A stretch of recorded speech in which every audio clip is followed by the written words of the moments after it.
La colonisation, par exemple, est-ce que le français dit moyen, c'est vraiment la barbarie que ça impliquait?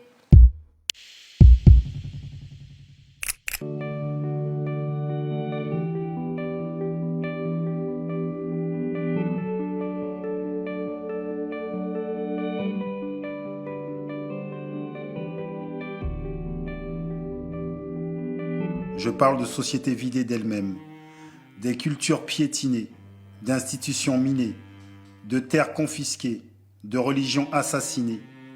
Je parle de ceux qui, à l'heure où j'écris, sont en train de creuser à la main le port d'Abidjan. Je parle de millions d'hommes arrachés à leur Dieu, à leur terre, à leur habitude, à leur vie, à la vie, à la danse, à la sagesse. Nous voulons nous assimiler, nous intégrer, vous nous rejetez, vous nous repoussez.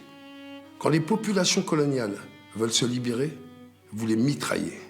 Il faudrait d'abord étudier comment la colonisation travaille à déciviliser le colonisateur, à l'abrutir, au sens propre du mot, à le dégrader, à le réveiller aux instincts enfouis, à la convoitise, à la violence, à la haine raciale, au relativisme moral, et montrer que chaque fois qu'il y a au Vietnam une tête coupée et un œil crevé, et qu'en France on accepte, une fillette violée et qu'en France on accepte, un malgache supplicié et qu'en France on accepte, il y a un acquis de la civilisation qui pèse de son poids mort, une régression universelle qui s'opère, une gangrène qui s'installe, un foyer d'infection qui s'étend et qu'au bout de tous ces traités violés, de tous ces mensonges propagés, de toutes ces expéditions punitives tolérées, de tous ces prisonniers ficelés et interrogés, de tous ces patriotes torturés, au bout de cet orgueil racial encouragé, de cette jactance étalée, il y a le poison instillé dans les veines de l'Europe et le progrès lent, mais sûr, de l'ensauvagement du continent.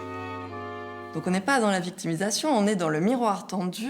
Regardez ce que vous avez produit, regardez ce que c'est cette Europe qui colonise. Il dit la colonisation a non seulement évidemment abîmé les colonies, mais ça il le mentionne à peine, il dit ça a ensauvagé l'Europe.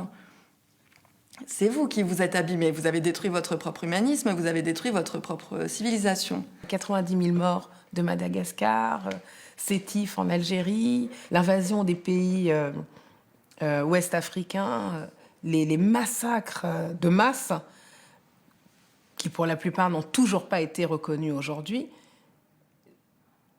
Oui, quand il décrit ça, je me sentais très proche de ce qu'il raconte. Et la sonnette d'alarme que tire Aimé Césaire ou Suzanne Césaire, je pense qu'elle retentit encore aujourd'hui. Parce que finalement, la question de l'oppression, évidemment, elle n'est absolument pas réglée. Que quand on regarde ce qui s'est passé très récemment en Libye, que des hommes ont pu faire des ventes aux enchères pour vendre des hommes au motif qu'ils étaient noirs, comme des esclaves. Donc cette sonnette d'alarme qu'ils ont tirée, je pense qu'elle nous concerne.